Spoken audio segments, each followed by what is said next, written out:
इस एपिसोड का स्टार्टिंग में वो किंग्यू और यानमो को आमने सामने देखते हैं, जहाँ पर कि वो किंग्यू यानमो से कहता है कि यानमो बस 2 मूव्स में ही गिव अप करने वाले हो क्या, जैसे कि जाओ ने किया था। और जिस पर यानमो जो कि चिल्लाते हुए वो किंग्यू से कहता है आखिर तुम मुझे उस चूतिया से कंपेयर कैसे कर सकते हो। वो किंग्यू आज तो हम मारने की लड़ाई लड़ने वाले हैं। और जिस पर वो किंग्यू भी चिल्लाते हुए कहता है कि सच में एक्जैक्टली मैं भी यही सोच रहा हूँ, तो जल्दी आए। इसी के साथ में हम यानमो को देखते हैं जो कि अपने हीलियन फ्लेम्स को एक्टिवेट करता है, जो कि यिन और यांग से बनी हुई एक डोमेन सोल होती है। और यानमो की इस पावर को देखकर अनोसो जो कि सोच रहा होता कि एक डोमेन सोल जो इतनी हाई ग्रेड की है कि बेरियर भी उसके आगे झेल नहीं पा रही है। सच में ये पावर तो लाजवाब है। और इसी के साथ में अनोसो जो कि उन दोनों के आसपास में एक बेरियर क्रिएट कर देता है। और इधर हम वो किंग्यू को देखते हैं जो कि यानमो से कहता है कि यानमो तुमने तो शुरुआत से ही अपने सोल को रिलीज कर दी है और वो भी फुल पावर पे ले जा रहा है, या तूने पहले ही खुद को विनर समझ लिया है और तू कहीं अटैक कर भाग तो नहीं जाएगा ना। और जिस पर यानमो जो कि वो किंग्यू से कहता है कि देख मैं कोई सुसाइडल नहीं हूँ और ना ही इतना ओवर कॉन्फिडेंट तुझे हराने के बारे में सोचूं, लेकिन आज का मौका बहुत खास है, इसलिए मैं दिल से लड़ना चाहता हूँ अपनी पूरी ताकत के साथ में। और जिस पर वो किंग्यू कहता है कि मैं के साथ इस कल्टीवेटर हूँ, लेकिन ये एक बात तो मुझे माननी पड़ेगी डिमोनिक कल्टीवेटर्स की, जो कि तुम लोग का बिंदास एटीट्यूड सच में मुझे काफी पसंद आता है। और इतना करने के साथ में ही वो किंग्यू जो कि अपने टेक्निक को एक्टिवेट करता है और फिर से उसके नीचे से यिन और यांग की एनर्जी बनने लगती है, जो देख कर यानमो कहता है कि तो ये अल्टीमेट क्लियरिटी सेट का क्लियरिटी डोमेन। और जिस पर वो किंग्यू कहता है कि हाँ तूने सही कहा, एक सोल का स्ट्रक्चर उसके कल्टीवेशन पाथ पे बेस्ट होता है, पर कई बार वो बाहरी चीजों से भी इन्फ्लुएंस हो सकता है, जैसे ब्रदर यान उनकी सोल जो कि डिमोनिक फायर से बेस्ट है, यिन और यांग की यूनियन फ्लेम्स है। और जब भी अल्टीमेट क्लियरिटी सेट के डिसेबल अपनी सोल फॉर्म करते हैं, वो एक सीक्रेट रिलम में जाके हेवन और अर्थ के इंजीनियर्स को ऑब्जर्व करते हैं ताकि वो सबसे प्योर क्लियरिटी डोमेन को फॉर्म कर सके।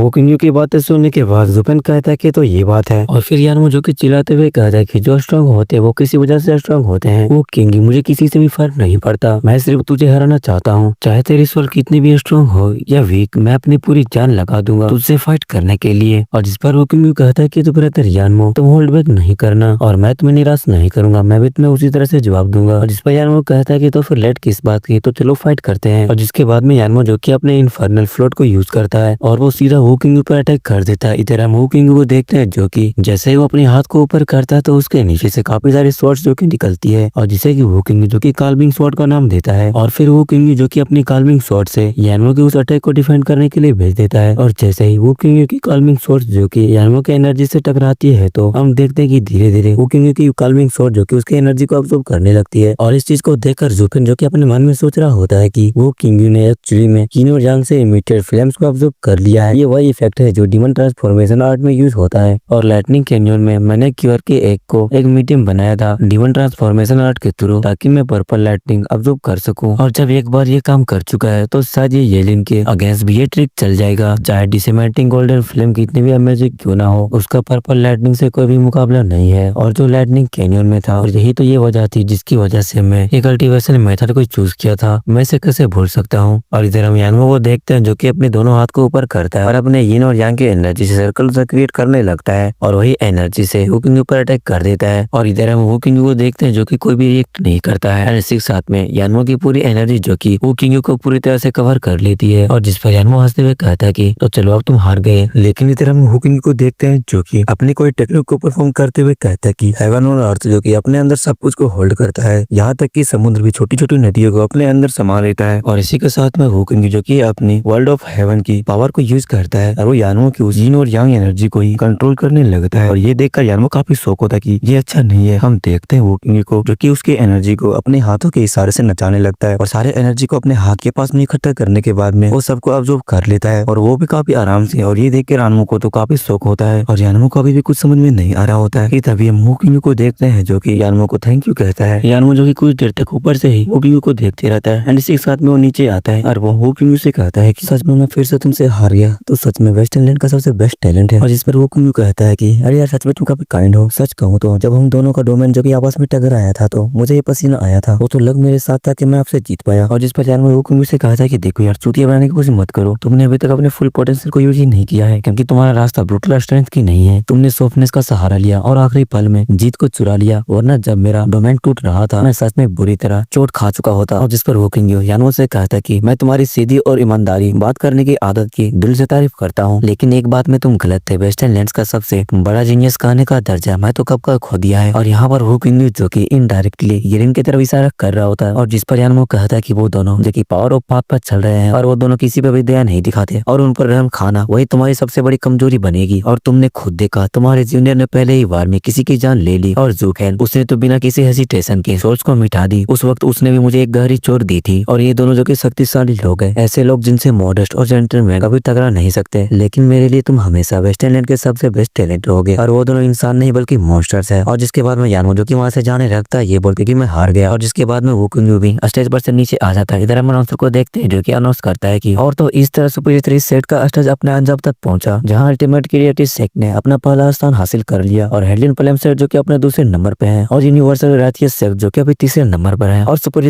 सेट का चैलेंज स्टेज अब 3 दिन बाद होगा। और बस आज के लिए इतना ही, और इसलिए सब लोग अपने घर जाओ, खाना खाओ और सो जाओ। और इधर हम ज़ुपेन को देखते हैं जो कि येलिन की तरफ देख रहा होता है, और तभी येलिन जो कि ज़ुपेन की तरफ देखता है और वो अपना क्रिपी सा स्माइल दे रहा होता है। और इधर ज़ुपेन भी काफी गुस्से में अपने रेड आई से देख रहा होता है क्योंकि 3 दिन बाद जो कि इनकी फाइट होने वाली है। एंड तभी वहां पर ज़ुपेन के वेलेबल आते हैं और ज़ुपेन से कहता है कि ये बच्चा सच में काफी डरावना है, जिस पर ज़ुपेन बोलता है कि हाँ आप सही बोल रहे हैं। और जिसके बाद में ज़ुपेन के वेलेबल्स जो कि ज़ुपेन से बताते हैं कि सुपीरियर 3 साइड की बैटल ग्रुप ये तो पिछली बार के चैलेंज की सबसे धमाकेदार फाइट होनी चाहिए थी। हेलियन फ्लेम के लाइनअप भी काफी पावरफुल था, लेकिन उसने अकेले उनमें से 9 को गिरा दिया था। लेकिन इस मॉन्स्टर येलिन की वजह से सुपीरियर 3 सेट की ताकत अब कई गुना कम हो चुकी है, और जो तो उससे भी ज्यादा बेशरम निकला, उसने तो सीधा हार मान ली। और ज़ुपेन जो कि अपने मन में सोच रहा होता है कि डिमॉन्स केविन सेट को इतने ऊंचाई तक पहुंचाना ही अपने आप में एक सबसे बड़ी कामयाबी है। सच कहो तो अब और आगे बढ़ने की जरूरत भी नहीं है। लेकिन येलिन तो एक नेचुरली अजीब इंसान है, secret beast descending dragon ancestor जो कि अभी उसके पास में है। यहाँ तक कि सेक्रेट डोमेन में भी उसे एक अंकी माना जाता है। लेकिन फिर भी अच्छी बात ये हुई कि हमारे अंदर की सेक्रेट बीस्ट पावर ने एकदम से रिस्पॉन्ड किया, जैसे कोई जाग गया हो। और अगर मैं पीछे हट गया तो ये पल जिंदगी भर मेरे दिल में पछतावा बनकर रह जाएगा। और तभी वहाँ पर कोई आता है और वो कहता है कि तो क्या ब्रदर जू को भी डर लग रहा है। इस बात पर ज़ुपेन जो कि गुस्से में पीछे मुड़ते हुए कहता है कि आखिर मैं तुम्हें कहाँ से डरा हुआ लग रहा हूँ। और हम देखते कि वो कोई और नहीं बल्कि वेंताओ होता है, जो कि ज़ुपेन से कहता है कि अरे यार माफ कर, मैं तो सिर्फ ब्रदर जू को कांपते हुए देखा था, तो लगा शायद तुम अल्टीमेट क्लियरिटी सेट के छोटे मॉन्स्टर से डर गए हो। और अब समझ गया ब्रदर जू को डर नहीं बल्कि एक्साइटमेंट हो रही है। पर ये देखकर अच्छा लगा कि तुम अभी भी लड़ने के लिए तैयार हो। जिस पर ज़ुपेन वेंताओ से कहता है कि तुम रियल 3 सेट के हेड हो और सिंगल बैटल में भी तुम्हारा नाम सबसे ऊपर है। और जिस पर वेंताओ कहता है कि उस वक्त तुमने रहम दिखाया था, फिर भी हमारी सोच गहरी चोट खा चुकी है। मेरेकल स्पिल के बावजूद हमें पूरी तरह से ठीक होने में 1 साल से ज्यादा लगेगा। मुझे डर है कि हमें ये लड़ाई यहीं पर रोकनी पड़ेगी, क्योंकि हम एक सीधी ईमानदार लड़ाई में हार गए हैं, और इस हार को हम खुले दिल से एक्सेप्ट करते हैं। और अब हमें ये भी मान लेनी चाहिए कि हम अभी उतने पावरफुल नहीं है। मैं यहाँ बस एक बात कहने आया हूँ, ब्रदर जू, हजारों सालों में आज तक किसी ने स्पिरिट सेट की पोजीशन तक चढ़ाई नहीं की थी, और अब हम उन्हें हिरा भी नहीं सकते। अब आगे का सफर तुम ही लोगों के हाथों में है। और कल्टीवेटर्स, इस धरती पर जहाँ दाव के पीछा किया जाता है वहाँ हर एक कदम निश्चित होना चाहिए बिना किसी चूक के। और वेंताओ की बातें सुनने के बाद में ज़ुपेन थोड़ा शौक होता है और फिर मुस्कुराता है। और जिस पर ज़ुपेन ने वेंताओ को ग्रीट करते हुए कहता है कि तुम्हारे ज्ञान भरे शब्दों के लिए धन्यवाद। और जिसके बाद में वेंडेबलियन बोलते हैं कि तो फिर सबसे पहले मैं यहाँ से वापस जाना चाहिए। और जिसके बाद में दोनों वेंडेबल्स जो कि वहाँ से चले जाते हैं। ज़ुपेन जो कि वहाँ पर अकेले रहता है और वो सोच रहा होता है येलिन के बारे में, और तभी कोई उसे पीछे से पकड़ता है और डायरेक्ट उसे कहीं और पर ले जाता है। ज़ुपेन जो कि अपने आप को संभालता है, और ज़ुपेन जो कि जैसे ही अपने सामने देखता है तो वहाँ पर डैन क्वेंगसेंग होता है, और वो ज़ुपेन पर काफी गुस्सा लग रहा होता है। और डैन क्वेंगसेंग को गुस्से में देखकर ज़ुपेन काफी डर जाता है और अपने मन में सोच रहा होता है कि आखिर यहाँ पर क्या हो रहा है, और वो आखिर इतना गुस्सा में क्यों है, और आखिर मुझे यहाँ पर उसने क्यों लाया है, या फिर कहीं उसे कुछ पता तो नहीं चल गया। और इसी के साथ में ये वाला चैप्टर यहाँ पे खत्म होता है। और आप लोग बहुत कमेंट करते हैं कि भाई वीडियो फास्ट क्यों नहीं लाते, तो देखो यार मेरे हर एपिसोड में ना 2 चैप्टर्स होते हैं, ठीक है। अगर मैं चाहूँ तो एक चैप्टर को मैं 8 से 10 मिनट तक ले जा सकता हूँ, ठीक है, बकवास करके, जो कि मैं नहीं चाहता। इससे मेरी हर दिन का वीडियो 20 मिनट तक का बन जाएगा, ठीक है। तो समझा करो यार, मैं चैप्टर को जल्दी ही ला रहा हूँ, ठीक है, एक दिन में 2 चैप्टर्स, ओके।